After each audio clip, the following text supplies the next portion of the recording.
At 1:47 in the morning, the North Unit well at Maddox Land Company started screaming. By sunrise, 3 more wells had lost pressure.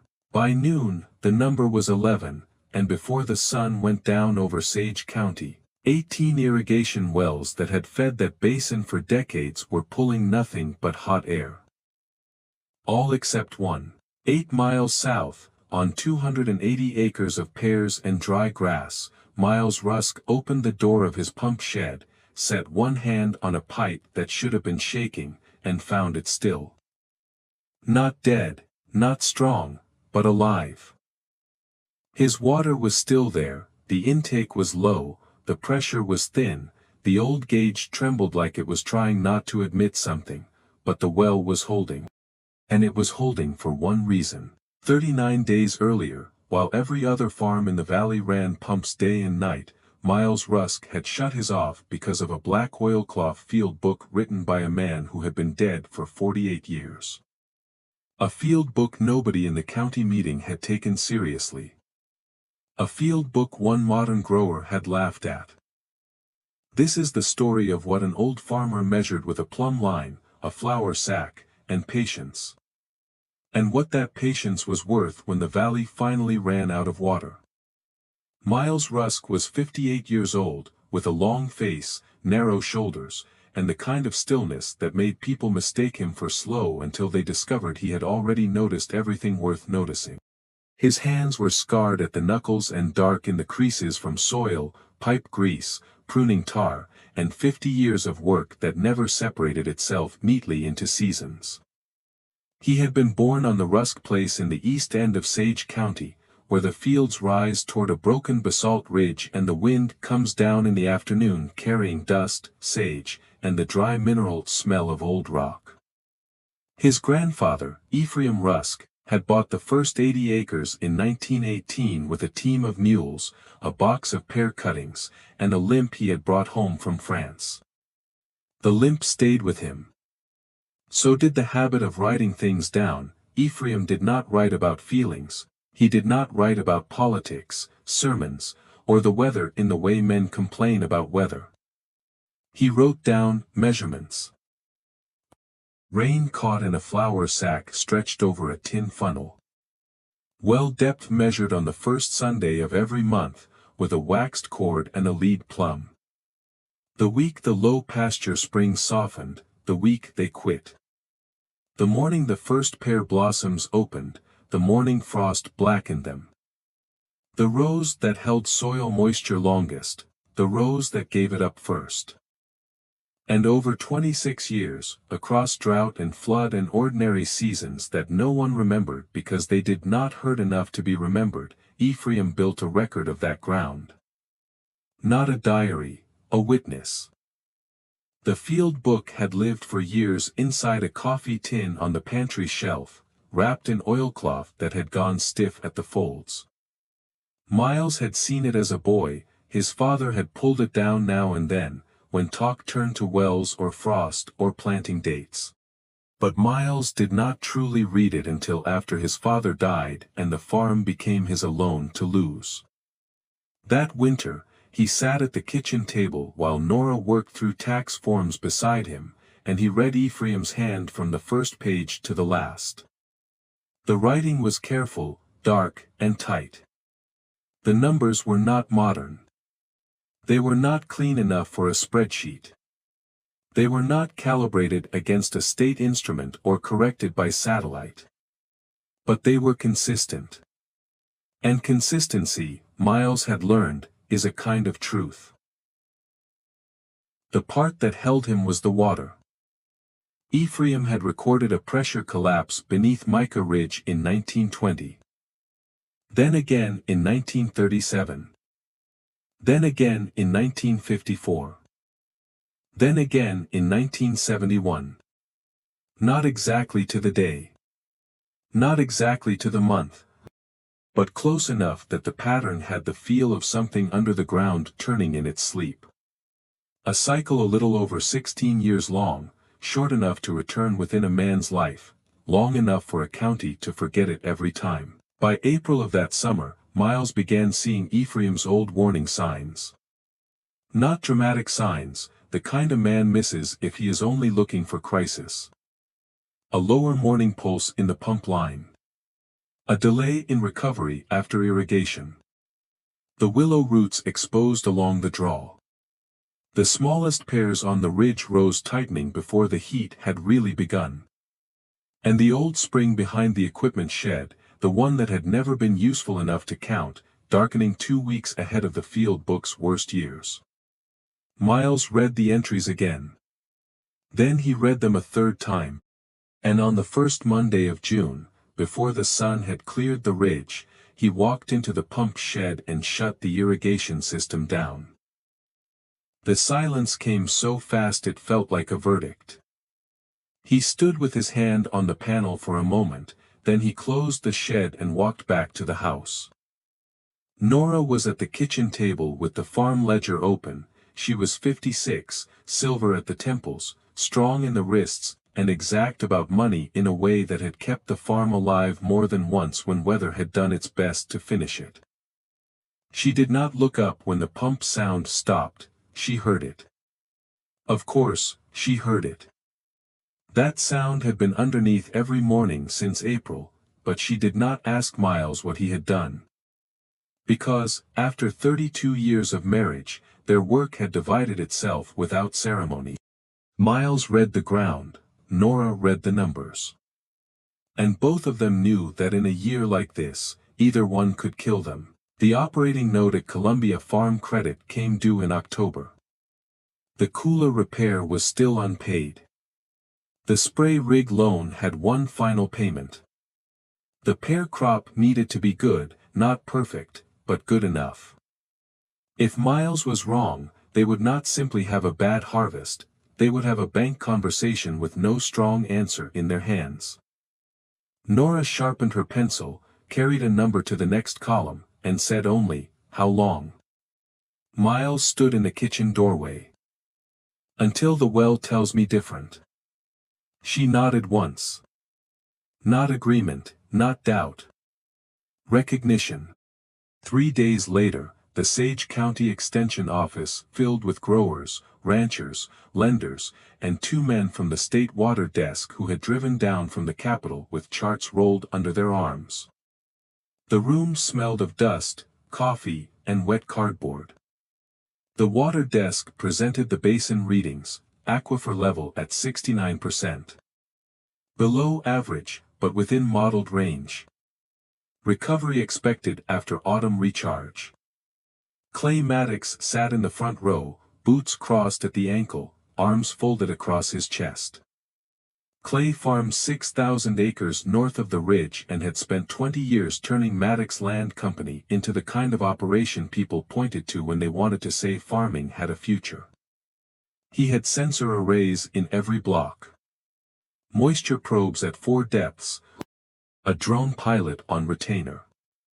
A weather subscription that cost more per month than Miles spent on groceries, and a contract with Crestline Agri-Foods that guaranteed purchase on almost every ton he could bring in. When the water desk finished, Clay stood and gave the room what it wanted to hear. "The basin drops in hot years," he said. "Then it comes back. We have 38 years of state data that says exactly that." Several men nodded. Clay turned slightly, not enough to make it theatrical, just enough to include the whole room. "A dry June is not a prophecy." That got a laugh. Not cruel. Relieved. Then Miles stood. He did not like public speaking. He did not like rooms where men used volume in place of evidence. But he took the black field book from his shirt pocket and laid it on the folding table. The old cover looked almost absurd under the fluorescent lights. He opened to a page he had marked with a strip of butcher paper. "My grandfather started this in 1918, Miles said. "He measured this basin before there were state wells in it. He recorded 4 Mica Ridge drawdowns between 1920 and 1971. Each one began the same way this year has begun." The room went still in the uneasy way a room gets when it cannot decide whether a man is about to waste its time. Miles kept his eyes on the page. In each of those years, heavy early pumping pulled the West Basin below functional depth before late summer. The farms that cut back early held water into fall. The farms that did not cut back lost their wells. He closed the book. I shut my pumps down Monday. I think some of you should consider doing the same before the ridge makes that decision for us. For 3 seconds, no one spoke, then Clay Maddox laughed. It was short, almost friendly, that made it worse. Miles, Clay said, I respect your grandfather. I do. But a flour sack rain gauge and a fishing weight are not a water model. A few men in the back smiled. One gave a quiet snort. Clay spread one hand toward the charts. We cannot run a basin on family stories. Miles put the field book back in his pocket. He did not defend it. He had said what he came to say. And there are some rooms where a man learns more from the laughter than he would ever learn from agreement. What nobody noticed that night was the woman in the rear corner, sitting alone with a leather folder on her lap. Her name was Maren Sloan. She was Regional Acquisitions Director for Crestline Agri-Foods. She had not come to learn whether Sage County was short on pears, she had come to learn how long the smaller farms could hold out.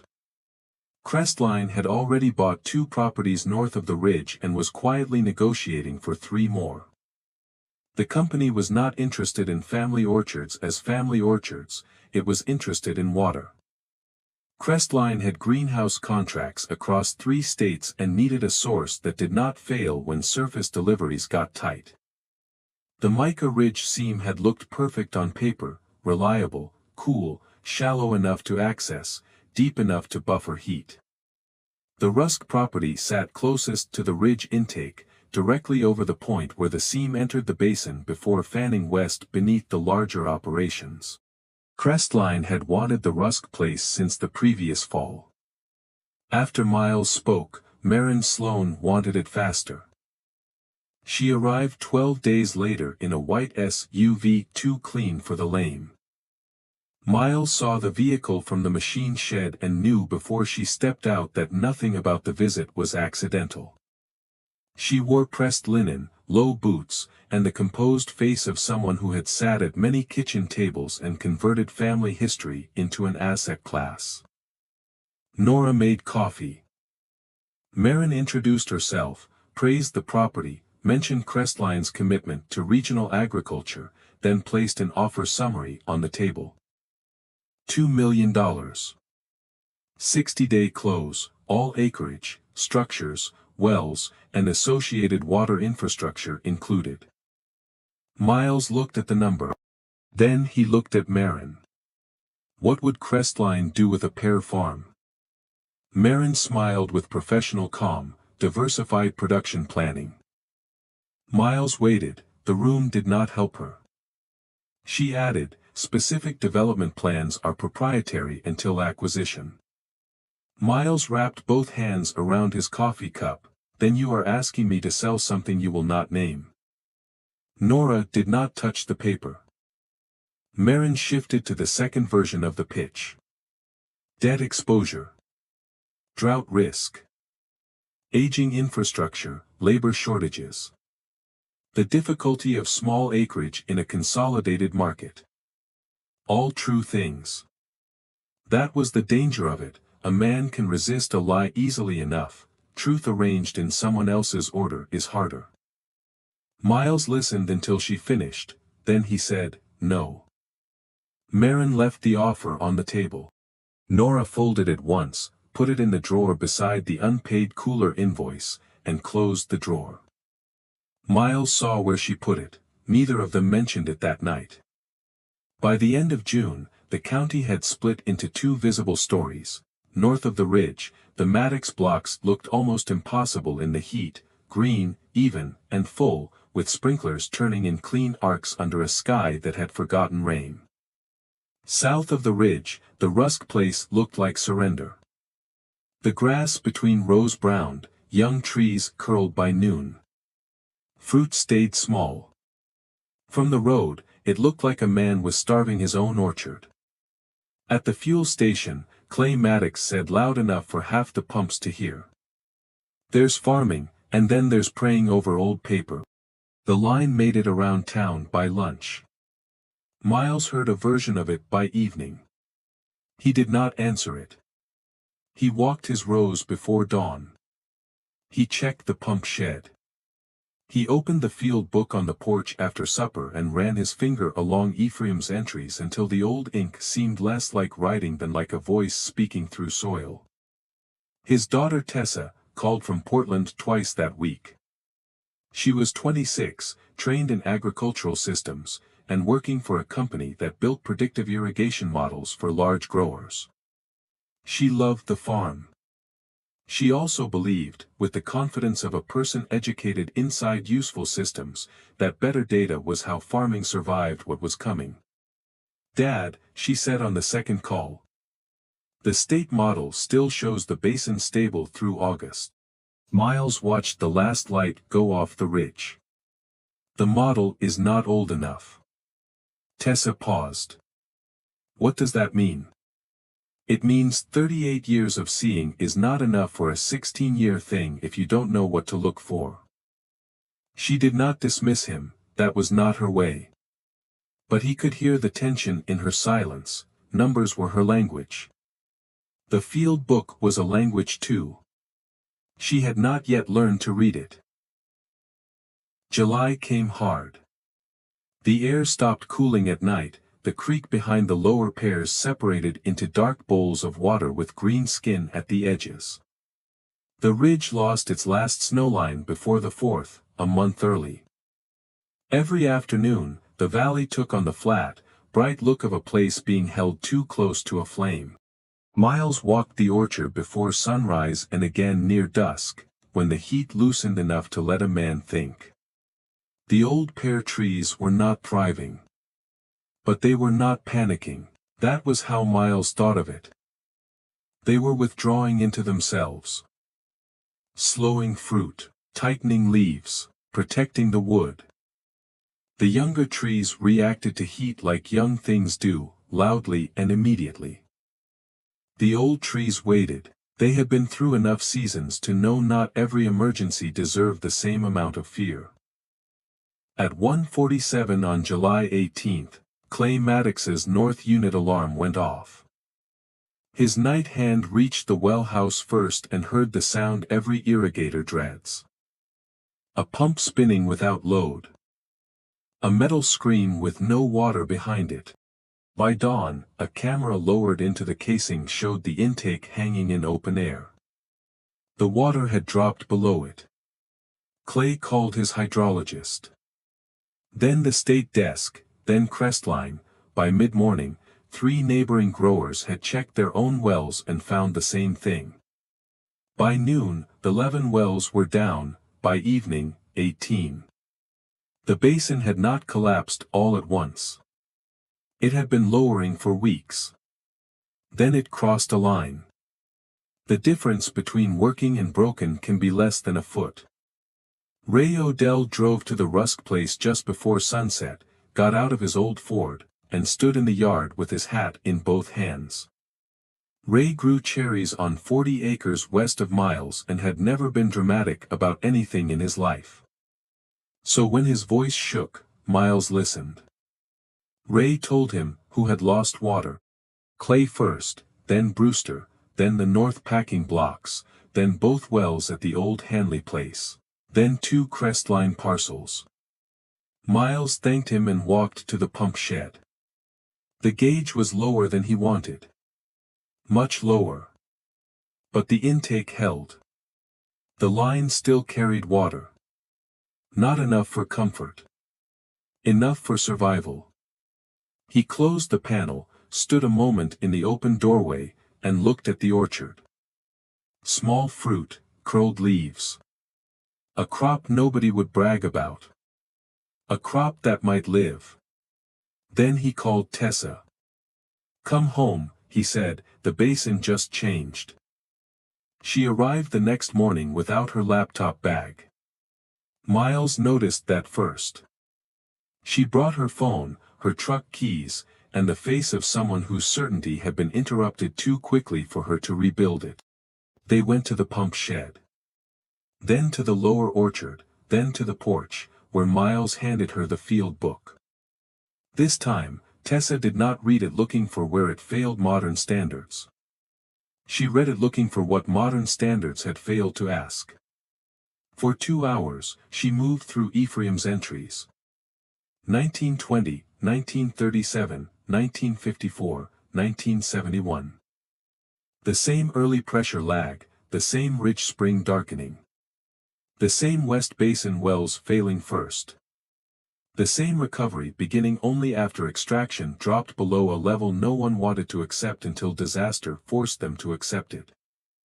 Then, on page 9, beneath a July 1921 note, Tessa found something Miles had read years ago without understanding its full weight. County filing complete. Mica Ridge intake claim. Prior use for orchard irrigation. Certificate 21-77. Original map attached. She read the line again, then the surrounding notes. Ephraim had not simply recorded water because he was curious, he had recorded water to prove use. He had watched for 3 years, measured for 3 years, then filed a claim at the county office before the basin was crowded, before the big pumps came, before the word corporate had anything to do with that land. Tessa looked up. Where is the map? Miles said, I don't know. She stood. I do. The Sage County Records room sat under the courthouse, behind a door that still stuck in damp weather though the building had been rewired twice. The clerk was old enough to know which archive boxes mattered and young enough to be irritated by anyone who did not. Tessa gave her the certificate number. An hour later, wearing cotton gloves, she opened the box labeled Water Filings, 1919 to 1924. The certificate was there. So was the map. Ephraim had drawn the ridge intake by hand in ink that had browned but not vanished. He had marked the seam's entry point on the east face of Mica Ridge, the orchard diversion, and the old measurement post beside the spring. The county seal was still visible. The filing had never been transferred away. Never released. Never abandoned. Tessa photographed every page, then asked for certified copies. Her hands shook while she signed the request form. Not because she was afraid, because she understood, all at once, that her great-grandfather had done something more durable than save a farm. He had left a lever in the wall for someone else to pull when the room began filling with water. Nora listened that evening while Tessa laid the copies on the kitchen table, then Nora went to the bedroom, opened the fireproof box, and came back with a letter on state letterhead. Miles looked at her.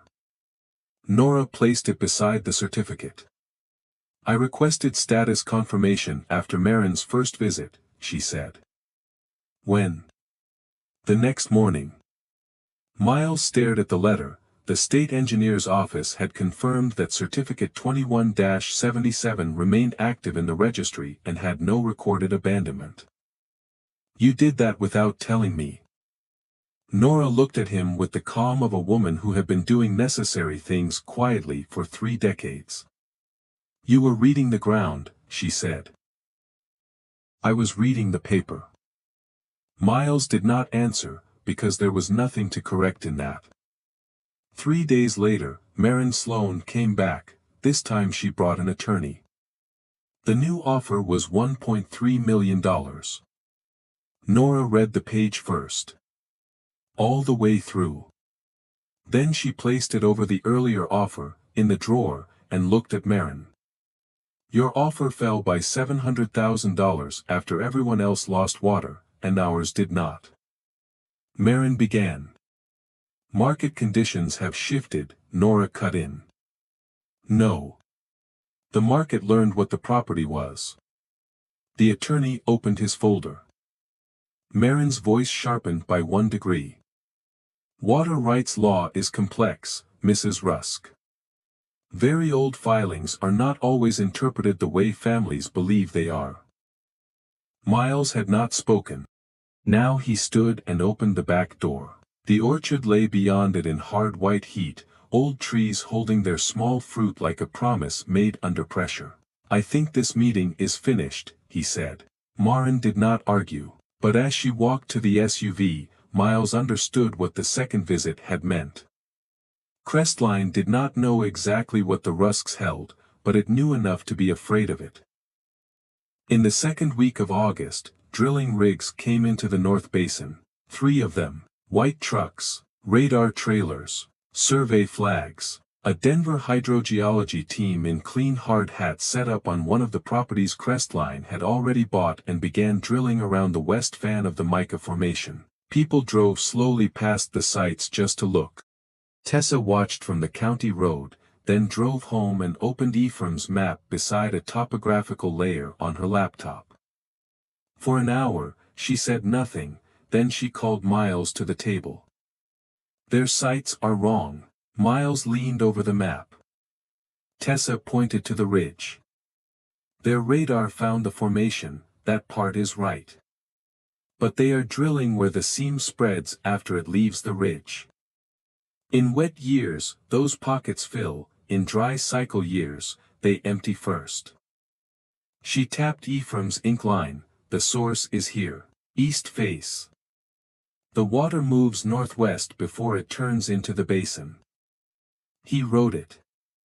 He watched it. They are drilling the shadow and calling it the spring. Miles looked at the old map, then at his daughter. For the first time all summer, he saw both worlds in the same room. Ephraim's ink, Tessa's screen, the old record and the new instrument finally looking in the same direction. By the end of that week, Crestline had 7 dry holes, not dry for the year that mattered. The emergency water summit was called for the 3rd Tuesday in August. By 9 in the morning, the courthouse hearing room was full, and the hallway behind it was packed 3 deep. Growers who had not spoken for years stood shoulder to shoulder because dry wells make old grudges smaller. Clay Maddox sat in the 3rd row with his hat in his lap. He looked older than he had in June, not weaker. Just stripped of the easy authority that had made his voice seem like fact before the facts turned on him. Maren Sloan sat along the side wall with 2 attorneys and a hydrogeologist who kept a laptop open like a shield. The county commissioner began with the numbers. 18 wells down, 5 more below safe pressure. Emergency water hauling exceeding the county agriculture budget. State finding. Extraction had exceeded sustainable yield under drought cycle conditions. Then he called Miles Rusk. Miles walked to the front with 3 things, the black field book, the certified, 1921 certificate. The state engineer confirmation letter. He did not raise his voice. He did not accuse anyone. He explained what Ephraim had measured, he explained what the county filing established.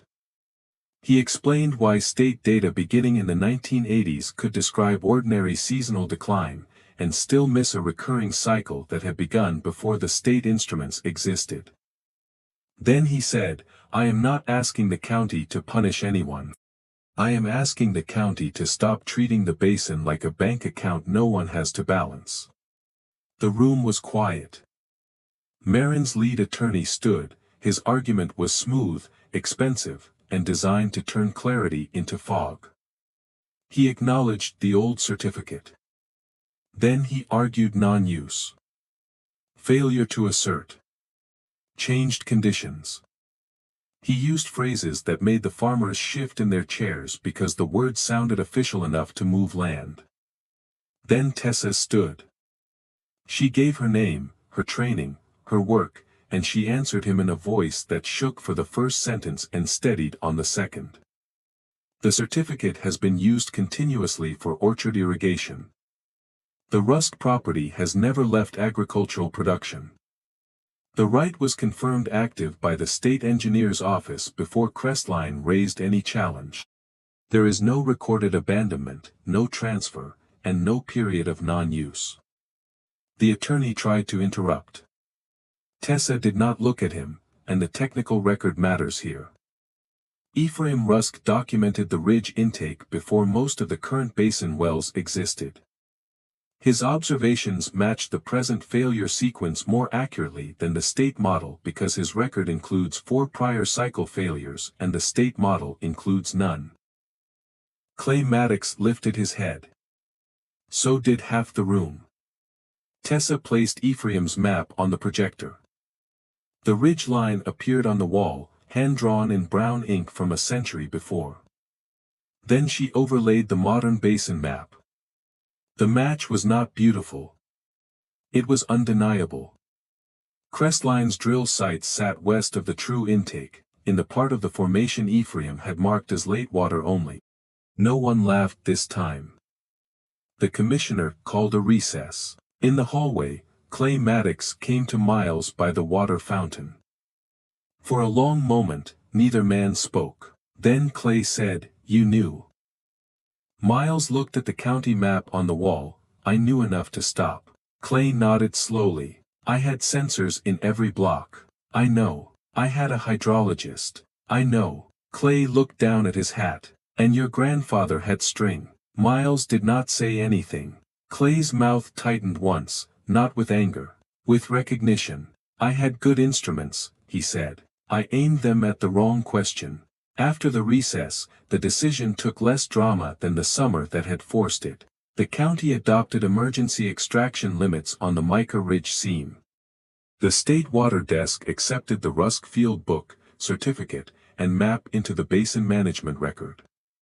A state hydrogeologist was assigned to work with Tessa to integrate Ephraim's measurements with modern monitoring. Crestline did not challenge the emergency order that day. 3 weeks later, the company suspended acquisitions in Sage County.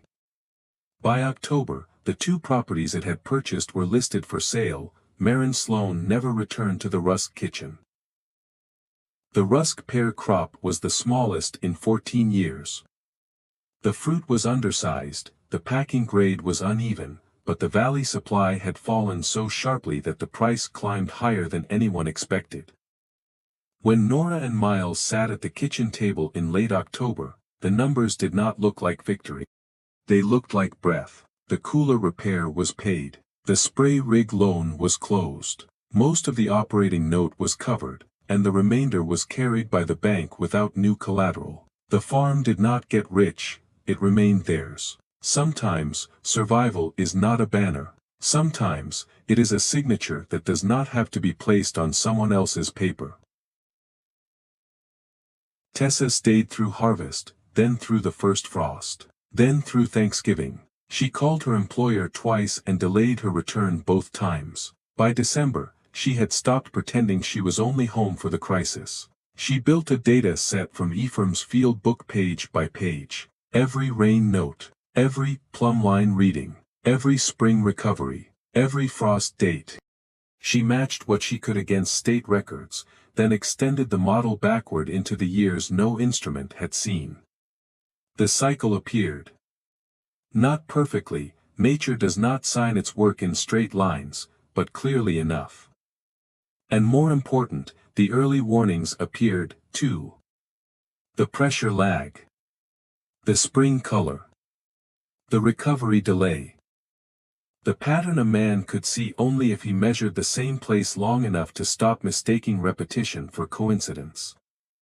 One cold morning, Tessa and Miles worked in the oldest pear row, the row Ephraim had planted after the certificate came back from the county. The tree at the center was more than 100 years in the ground, bark split deep, limbs twisted by weather, still producing. Tessa put a hand on the trunk. "He planted this after the filing."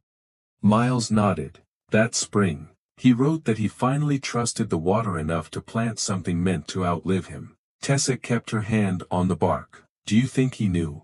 "What?" "That it would matter like this." Miles looked across the orchard toward Mica Ridge. "I think he knew water mattered more than pride, more than speed, more than any one harvest."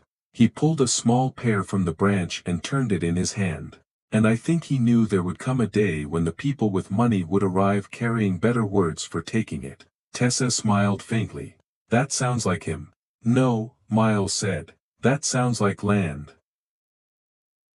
In late November, Clay Maddox drove up with 2 boxes from his cellar. Not pears, cider. Pressed 3 years earlier from his best block and held for a reason he had never named. He set the boxes on the Rusk porch and stood with his hands in his coat pockets. I should have listened in June, he said. Nothing more, nothing less. Miles looked at him for a long moment. He did not say it was all right, because that was not exactly true. He did not say the summer was over. Because it was not over. It would live in the new county limits, in the debt carried forward, in the dry holes, in the way men listened the next time an old farmer stood up with something worn and ridiculous in his hands. Miles opened the door wider. Tessa has the field book out, he said. You might as well see what we are building. Clay picked up the boxes and came inside. That night, after the house was quiet, Miles walked into the orchard alone. The moon was nearly full. The bare pear trees cast long black ribs across the pale ground. Mica Ridge sat to the east, dark and patient, holding in its rock the water every man in the valley had argued about, as if argument could move it. Miles walked to the oldest tree and put his hand against the bark. It was cold, solid, indifferent to lawyers, offers, laughter, models, and fear. The tree had done what old trees do, held what it could, let go of what it had to. Waited for the cycle to turn. Far below his boots, the Mica Ridge seam was beginning its slow recovery. Not because a meeting had been held, not because the county had voted. Not because any man had finally admitted anything. Because the ridge would take snow when snow came. Because water would move through rock at the speed water chose. Because the land had never hurried for anyone. Miles could not hear it. He could not see it on a screen, not yet, but Ephraim had written it down in a black field book before the county had forgotten how to remember. And now Tessa was teaching the machines to read what the old man had heard first. Miles slid his flashlight back into his coat without turning it on. The moon was enough. The ridge was enough. The field book lying open on the kitchen table was enough. The pumps had made noise. The money had made noise. The room had made noise. But the water had been telling the truth the whole time.